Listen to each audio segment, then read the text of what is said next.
Hello everyone, this is Juan Sarmiento and today is Thursday, April the 30th.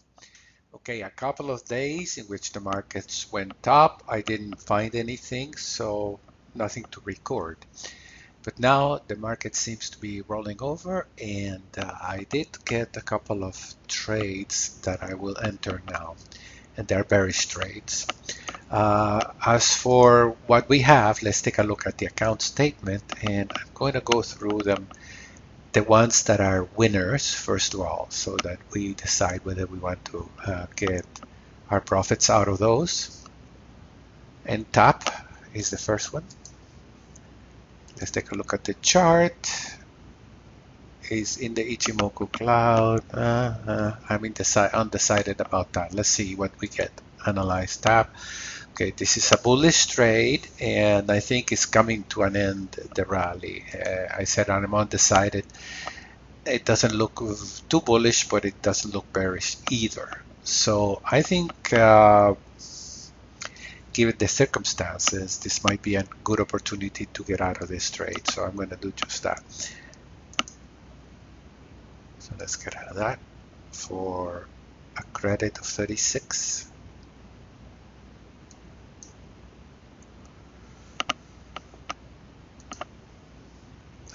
Okay, let's go and see what else we have.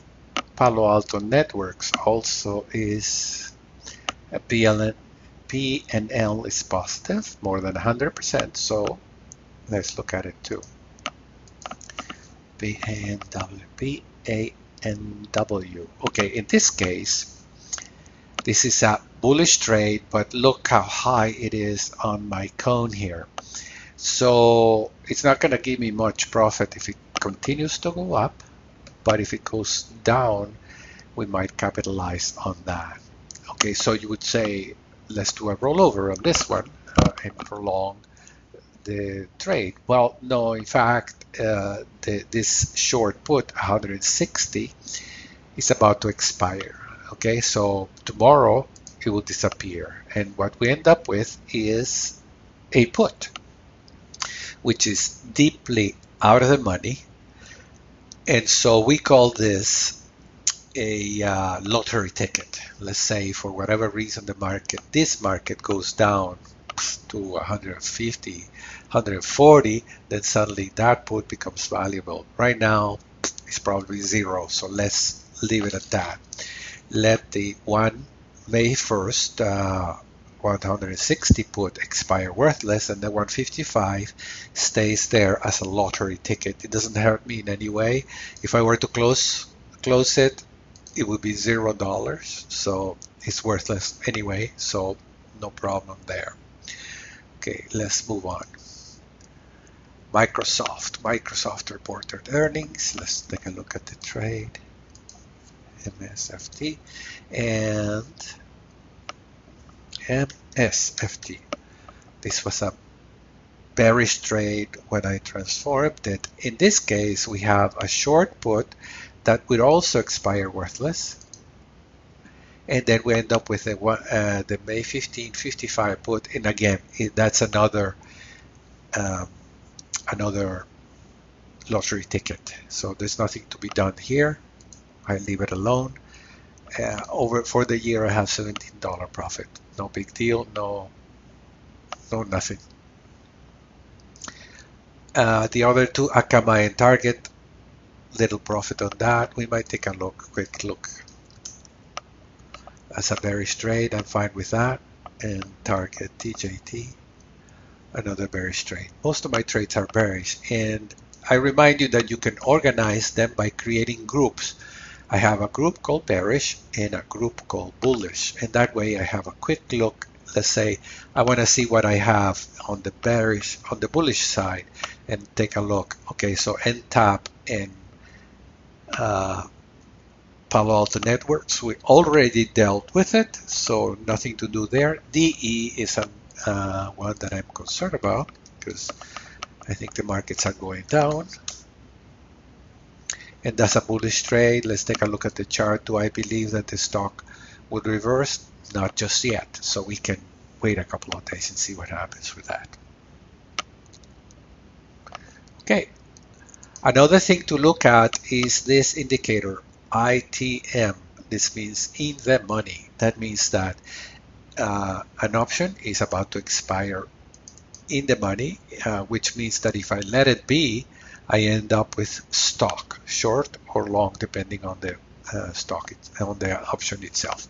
Let's go to the Analyze tab and see what we want to do with Qualcomm. Okay, so here we have the May 65 call. That's in the money. So the worst that could happen is that it gets assigned and we end up with 100 shares of Qualcomm at $65, but I have a higher strike price option. Okay, so there's nothing there to do. I don't want to end up with the short stock, because if I have a Naira, that's not allowed.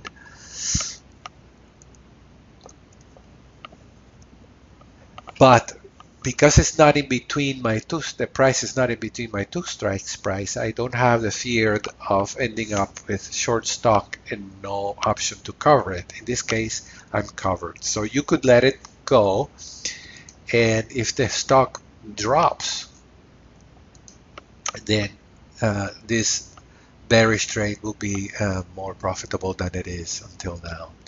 Okay, so yeah, because tomorrow is Friday and it expires tomorrow, I think to make it easy on myself, I'm gonna just close that, okay? And so all you have to do to close a trade is select the two sides, the two legs, right click and say Analyze Closing, and there it is, closes the trade. Let's set that off. All right. Okay, now I have two trades for you today. Yum.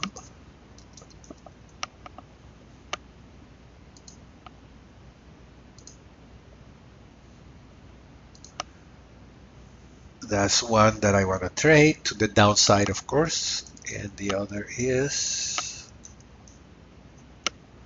GIS, General Mills, also a bearish trade. All right. Let's go to Yum first. Well, we are here at GIS. GIS is General Mills.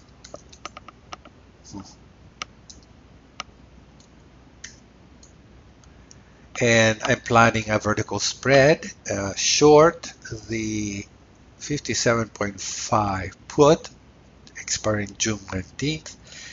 And at the same strike price, so it's a vertical, is the 62.5, at the same expiration rather, a higher strike price, 62.5 put, 219.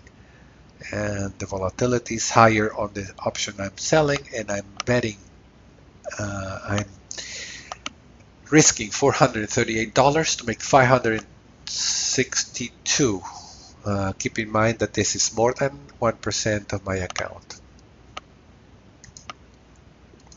Not by a lot, so I'm okay with that. And the other one is Yum. And in this case, I'm doing a diagonal, also bearish. And you can see here what this is all about is I'm buying the July 1790 call and selling the June 1985 call, okay, for a credit of $1.32. So to know what I'm risking, I put my cursor over here and it says 368, which is 1% of my account.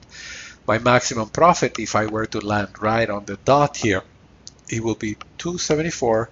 If it lands, yes, 132. Okay, that's what I'm going to do. And that's all there is. Okay. All right, so I remind you to look at my previous past Tuesday, I think it was, yeah, it was April the 21st. Look at the video there in which I describe my expectations for the market, okay? But let's see, a quick look here. This is the S&P 500.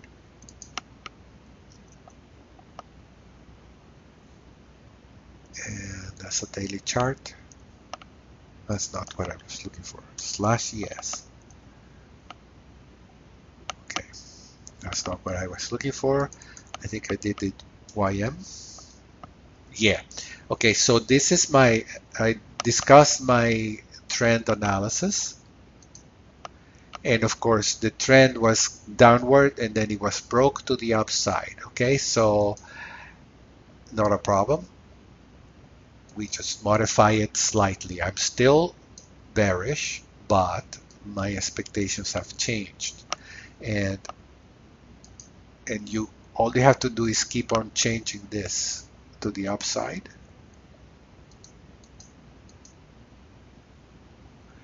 And assume that that's the top. Okay, today made the top here.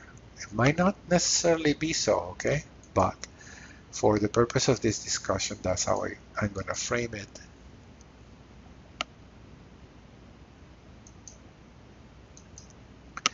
And then you see the 100%, that gets moved further down.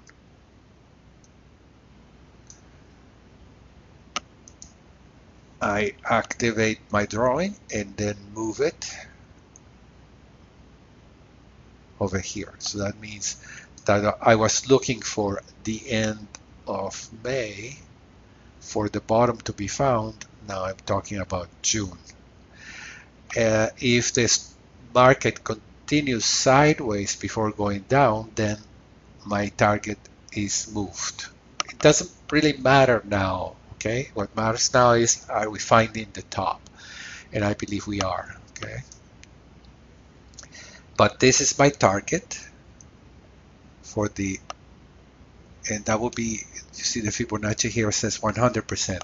That means that from here to the lowest point, recent low, will be the same from this top to the next bottom. Okay, so it's an A, B, C, where A and C are equal. Okay, B is taking its time, and now C should come, and that is my understanding, my estimation. Okay, note how the uptrend was broken and it has not come back yet. Okay, that's an indication. You can add the Ichimoku cloud there. The Ichimoku cloud has been exceeded. Let's take a look at that. Here, the Ichimoku cloud was exceeded on the ES, on the YM briefly, and on the Nasdaq and Q. Very definitely. And look how it turned yellow here. That's bullish. But the other indicators are bearish. So don't rely only on the Ichimoku cloud. There is always a test for us to say, well, it made a bottom here and it's not going to go down, where what I would like to see is a test of the Ichimoku cloud, create a base, and then rally strongly. But that's not happening yet, so we will keep an eye on that. That's all for today. Thank you very much for joining me, and I'll see you next time. Bye-bye. Please be sure to subscribe to this channel by clicking on the subscribe button below. Once you have done that, be sure to also click on the bell so you get a notification of future videos coming up in this channel. Be sure also to click like if you enjoyed this video, and feel free to share it with your friends and family. Thank you very much. Don't forget to visit www.putgoldgenie.com. Then go and subscribe. You could simply subscribe as a visitor. It is free, and you would have access to several videos of interest for traders. You would be directed to this registration page. It is free. Once you have subscribed as a visitor, feel free to go to the tutorials and select the free videos. These are videos of general interest for all traders. Thank you very much.